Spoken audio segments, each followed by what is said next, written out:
সবাইকে স্বাগত। আশা করি আপনারা সকলে ভালো আছেন। আপনাদের পরীক্ষাটি লিখিত হবে। আজকে একটি লিখিত পরীক্ষার প্রশ্ন প্যাটার্ন নিয়ে এসেছি। ইনশাআল্লাহ এই প্যাটার্নটি দেখলে আপনি এখান থেকে 25 থেকে 30 নাম্বার অনায়াসে কমন পাবেন এবং সাথে দেখিয়ে দিব কোন কোন বিষয়ে কোন কোন টপিক থেকে প্রশ্ন আসবে। ধৈর্য সহকারে সম্পূর্ণ ভিডিওটা দেখেন, ইনশাআল্লাহ আপনি পরীক্ষায় পাস করবেন। দেখেন, আপনাদের পরীক্ষাটি লিখিত হবে, তাই আজকে একটি লিখিত পরীক্ষার প্রশ্ন প্যাটার্ন নিয়ে কিন্তু হাজির হয়েছি। এখানে রয়েছে সর্বপ্রথম সন্ধি বিচ্ছেদ করুন। দেখেন, লিখিত পরীক্ষাটা কি এটা আপনাকে আগে বুঝতে হবে। লিখিত পরীক্ষা হচ্ছে সন্ধি বিচ্ছেদ থাকবে, বিপরীত শব্দ থাকবে, এক কথা প্রকাশ থাকবে, তারপরে বাগধারা থাকবে, ট্রান্সলেট থাকবে, ফিল ইন দ্য গ্যাপস থাকবে, প্রিপোজিশন থাকবে, আর্টিকেল থাকবে। শর্ট করে 5 নম্বরের জন্য একটি প্যারাগ্রাফ থাকবে, কিছু অঙ্ক থাকবে, সর্বশেষ সাধারণ জ্ঞান থাকবে। লিখিত পরীক্ষা মানে এতটুকুই। আমার কথা বুঝতে পারছেন? দেখেন, সর্বপ্রথম রয়েছে সন্ধি বিচ্ছেদ করুন। এখানে 4টা সন্ধি বিচ্ছেদ থাকবে। আপনি যদি 4টা পারেন, 4টার জন্য 4 নাম্বার দেয়া থাকবে, অর্থাৎ প্রত্যেকটি প্রশ্ন পারলে আপনাকে 1 নাম্বার দেয়া হবে। দেখেন, 2 নম্বরে রয়েছে কি বিপরীত শব্দ লিখুন। বিপরীত শব্দটি সমাধান করে দেওয়ার আগে ছোট্ট একটি কথা মধ্যে দিয়ে বলে রাখি, আপনারা যারা পরীক্ষা দিবেন আপনাদের জন্য একটি স্পেশাল শর্ট করে চূড়ান্ত সাজেশন তৈরি করা হয়েছে। সাজেশনটি নিতে স্ক্রিনে দেওয়া হোয়াটসঅ্যাপ নাম্বার রয়েছে, ইমো নাম্বার রয়েছে, দুটোর মধ্যে যে কোনো একটি মেসেজ করে সাজেশনটি সংগ্রহ করুন। সাজেশনের মূল্য মাত্র 100 টাকা। আমি বলি, আমাদের সাজেশনটি তারাই পড়বেন যারা চাকরির কারণে, বিভিন্ন কাজের কারণে পড়তে সময় পান না বা একটু দুর্বল, পড়ালেখা একটু কম বোঝেন। শুধু আমাদের সাজেশনটি পড়ে পরীক্ষা দিতে গেলে আপনি উত্তীর্ণ হয়ে যাবেন। তাই দেরি না করে অতি দ্রুত সাজেশনটি সংগ্রহ করুন। সাজেশনের মূল্য মাত্র 100 টাকা। 100 টাকার বিনিময়ে হলেও প্রত্যেকে আমাদের সাজেশনটি সংগ্রহ করবেন, ইনশাআল্লাহ আপনি পরীক্ষায় পাশ করে যাবেন। 2 নম্বরে রয়েছে বিপরীত শব্দ লিখুন। এখানে 4টা বিপরীত শব্দ দেয়া আছে, 4টার জন্য 4 নাম্বার দেয়া থাকবে। আপনি যদি পারেন 4 নাম্বার পেয়ে যাবেন।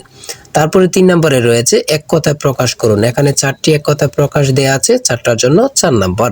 তারপরে 4 নম্বরে রয়েছে অর্থ সহ বাগধারা লিখুন। এখানে বাগধারা 4টা বাগধারা দেয়া আছে, প্রত্যেকটা বাগধারা যদি পারেন 1 নাম্বার করে পেয়ে যাবেন। 4টার জন্য 4 নাম্বার আপনি পাবেন। দেখেন, লিখিত পরীক্ষা কিন্তু বেশি আনইজি কিছু না। যদি আপনি পরীক্ষার প্রশ্ন প্যাটার্ন এবং কি সঠিক একটি সাজেশন পান, তাহলে লিখিত পরীক্ষা পাশ করা একদম ইজি বললেই চলে। শুদ্ধ বানান লিখুন। এখানে অশুদ্ধ বানান দেয়া আছে, এদিকে শুদ্ধ সঠিক করে লিখতে হবে। প্রত্যেকটার জন্য 1 নাম্বার করে, 4টা দেয়া আছে, 4 নাম্বার পেয়ে যাবেন। তারপরে 6 নম্বরে দেয়া আছে কারেক্ট দ্য সেন্টেন্স, অর্থাৎ এই বাক্যগুলো সঠিক করে আপনারা লিখতে হবে। ঠিক আছে, 5টা দেয়া থাকবে, 5টার জন্য 5 নাম্বার। তারপরে 7 নম্বরে রয়েছে ফিল ইন দ্য গ্যাপস। এখানে 5টা থাকবে, 5টার জন্য 5 নাম্বার। ঠিক আছে। তারপর 8 নম্বরে রয়েছে কারেক্ট স্লিপিং। এখানে 5টি আনকারেক্ট স্লিপিং থাকবে, এইগুলা কারেক্ট করতে হবে, 5টার জন্য 5 নাম্বার করে। দেখেন, 9 নম্বরে রয়েছে right 5 sentence on the for the bridge. এখানে অন্য প্যারাগ্রাফও থাকতে পারে, শর্ট করে একটি প্যারাগ্রাফ লিখতে বলবে। আপনি যদি প্যারাগ্রাফটা লিখতে পারেন, আপনি 5 নাম্বার পেয়ে যাবেন। ঠিক আছে, একটি প্যারাগ্রাফ শর্ট করে লিখলেই কিন্তু 5 নাম্বার পেয়ে যাবেন, অর্থাৎ 5 সেন্টেন্স নিয়ে। তারপরে 10 নম্বরে রয়েছে অঙ্কের ক্ষেত্রে আসি। দেখেন, এক ব্যক্তি তার আয়ের 5% আয়কর দেন। তিনি 600 টাকা আয়কর দিলে তার মোট আয় কত? তার মোট আয় কত? খুবই গুরুত্বপূর্ণ একটি প্রশ্ন। এই প্রশ্নটি কিন্তু একদম ইজি, অঙ্কটি একদম ইজি। দেখেন, সমাধানটি দেয়া আছে, আপনারা যদি পারেন 5 নাম্বার পেয়ে যাবেন। তারপরে 11 নম্বরে রয়েছে একটি ত্রিভুজের 3টি বাহুর দৈর্ঘ্য 13, 14 ও 15 মিটার। ত্রিভুজটির ক্ষেত্রফল কত? দেখেন, এই অঙ্কটি কিন্তু যেন মনে হচ্ছে কি এলোমেলো না, একদম ইজি। আপনারা স্টেপ বাই স্টেপ বসাবেন, অ্যান্সার হাতের মুঠোয়। ঠিক আছে, সমাধান দেয়া আছে, আপনারা অঙ্কটি দেখে নেন, পারলে 5 নাম্বার পেয়ে যাবেন। তারপরে 12 নম্বরে রয়েছে একটি আয়তাকার বাড়ির পরিসীমা 44 গজ এবং গড়ের দৈর্ঘ্য 36 ফুট, গড়ের প্রস্থ কত? এই অঙ্কটির সমাধান দেয়া আছে, পারলে 5 নাম্বার পেয়ে যাবেন। দেখেন, একটি উৎপাদক থাকবে, আপনি যদি পারেন 5 নাম্বার পেয়ে যাবেন। x³ - 8 এর উৎপাদক কোনটি?